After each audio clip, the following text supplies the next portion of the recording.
I don't have to tell you things are bad. Everybody knows things are bad. It's a depression. Everybody's out of work or scared of losing their job. The dollar buys a nickel's worth. Banks are going bust. Shopkeepers keep a gun under the counter. Punks are running wild in the street, and there's nobody anywhere who seems to know what to do, and there's no end to it. We know the air is unfit to breathe. Our food is unfit to eat. We sit watching our TVs while some local newscaster tells us that today we had 15 homicides and 63 violent crimes, as if that's the way it's supposed to be. We know things are bad, worse than bad. They're crazy. It's like everything everywhere is going crazy, so we don't go out anymore. We sit in the house, and slowly the world we're living in is getting smaller, and all we say is, please, at least leave us alone in our living rooms. Let me have my toaster and my TV and my steel-belted radios, and I won't say anything. Just leave us alone. Well, I'm not going to leave you alone. I want you to get mad. I don't want you to protest. I don't want you to riot. I don't want you to write to your congressman because I wouldn't know what to tell you to write. I don't know what to do about the depression and the inflation and the Russians and the crime in the street. All I know is that first, you've got to get mad. You've got to say, I'm a human being. My life has value.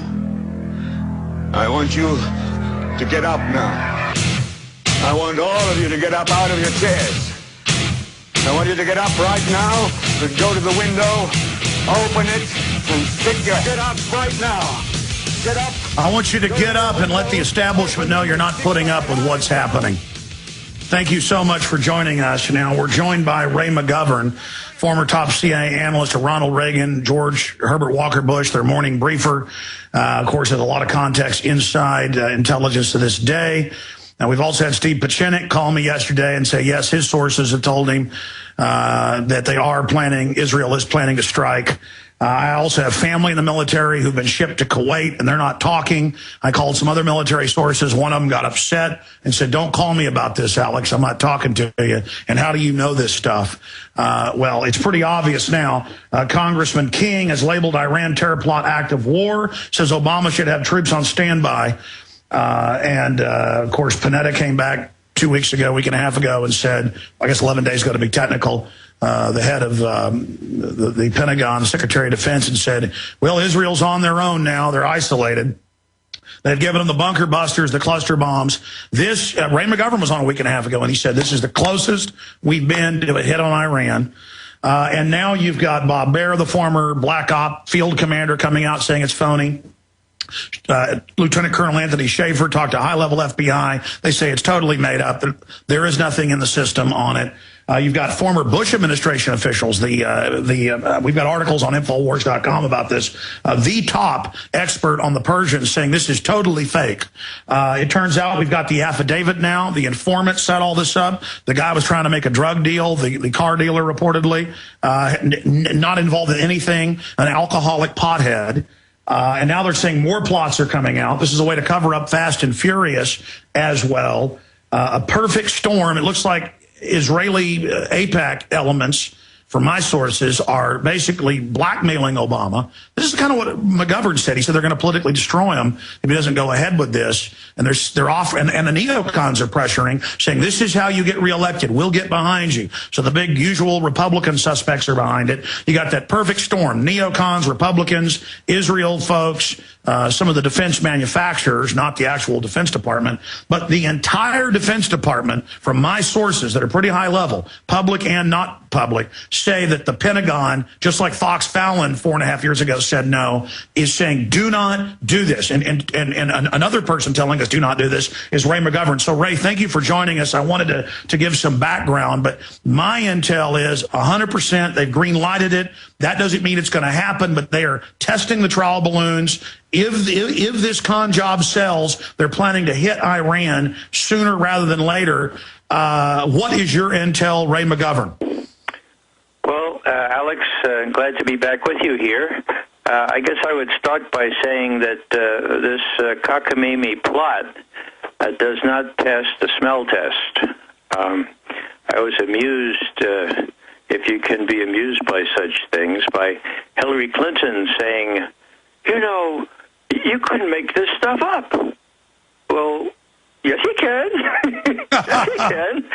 And they did. And it was just yesterday that the information came out from from David Ignatius, who has a column in the Washington Post. He's so close to CIA operatives that he pretty much acts as their surrogate spokesman. And what he let out of the bag was the fact that, as he put it, Justice and White House officials were pretty skeptical. You know, they considered this pretty flimsy until CIA to the rescue. General Petraeus was able to gather information from inside Iran, mind you, that was so confirmatory that it lent credence to this, and the implausible all of a sudden became plausible. Well, give me a break. If you look closely at this, used car salesman, Mexican drug cartel plot to assassinate the Saudi ambassador to Washington, it not only doesn't pass the smell test, it doesn't pass the comic book test. It would never sell in Hollywood because it's just too far-fetched. Now, why, sir? Because in my experience, which is limited compared to yours, I've never seen, though, so many known Pentagon spokespeople like Pachinik, Schaefer, this top Bush administration expert who's come out. I mean, Robert Baer. There's so many of them. I've never seen such a chorus. Even the New York Times said this doesn't pass the smell test. Why is such a large segment of the establishment and the Pentagon saying this is total fraud? Well, you took the words out of my mouth in citing the New York Times. Now, the New York Times has never, ever, ever been skeptical about what any administration spokesperson has said about Iran. Iran is black. Iran is the devil incarnate. So for the New York Times to be casting doubt on these reports is really a new step forward for them. I mean, it shows, to me at least, that for once some adult at the New York Times said, hey, wait a second, let's not get on board this one. After our experience with Iraq, this just smells even worse. Now, I just mentioned our experience with Iraq. Now, that was when we veteran intelligence professionals decided to form our little group for sanity, because we could see that not only the operatives on the other side of the house, but the analysts themselves were being prostituted, were being corrupted, were being forced to tell a story that was not true. Now, take the story about Saddam Hussein's ties, alleged ties with Al-Qaeda, okay? Nobody believed that.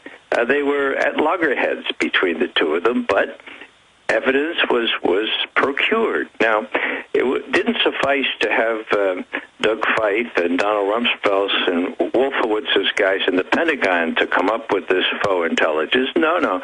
They needed something better. And what most people don't realize is that the first big reason for the torture, okay, for the torture of all those folks down in Gitmo and at Abu Ghraib was to get somebody to, quote, admit, end quote, that Al-Qaeda was being trained, being run by Saddam Hussein.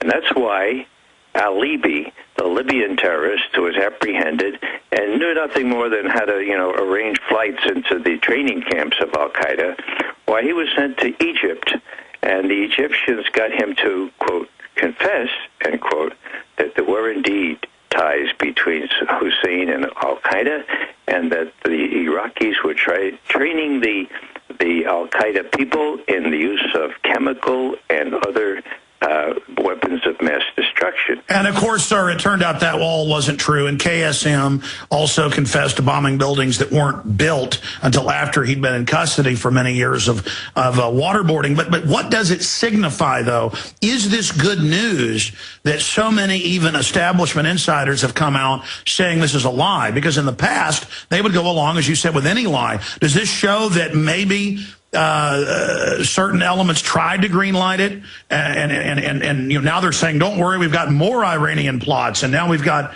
Congressman King saying act of war, get the troops ready? Because the info I've got And I've got family in logistics. They didn't tell me. I know they've been sent over there, but I know other military sources. They've been told, yeah, get ready to back up the Israelis during an Iranian response. Get ready to drag stuff out of the Strait of Hormuz. All the things you've talked about here for years. You predicted, you said, if I was Cheney, knowing him, he'll probably try to attack our destroyers around the Strait of Hormuz. Then it came out. He did propose painting up U.S. boats like blue patrol boats.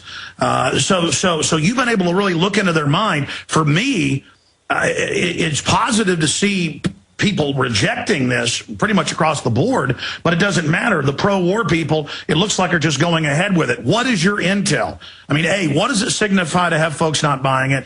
B, are we on the razor's edge? You said a week and a half ago they were moving towards green light. Where is it right now?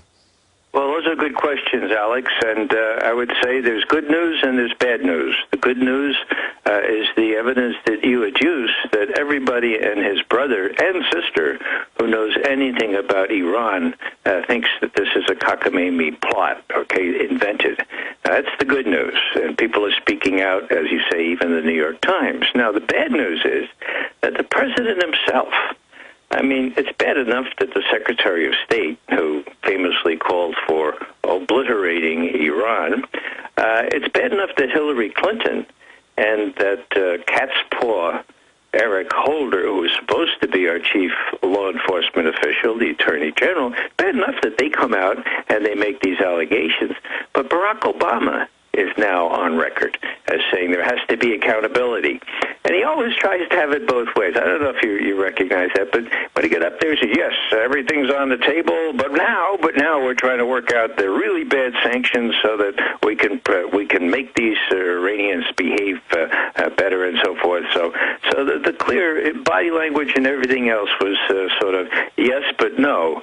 Sort of like, yes, we're going to send 30,000 more troops into Afghanistan, but no, we're going to bring them out 8 months later. Give me a break. The guy has no backbone, and he's either incredibly naive to take at face value the plot such as this ginned up by John Brennan, ex-CIA, who runs his counterterrorism program in the White House.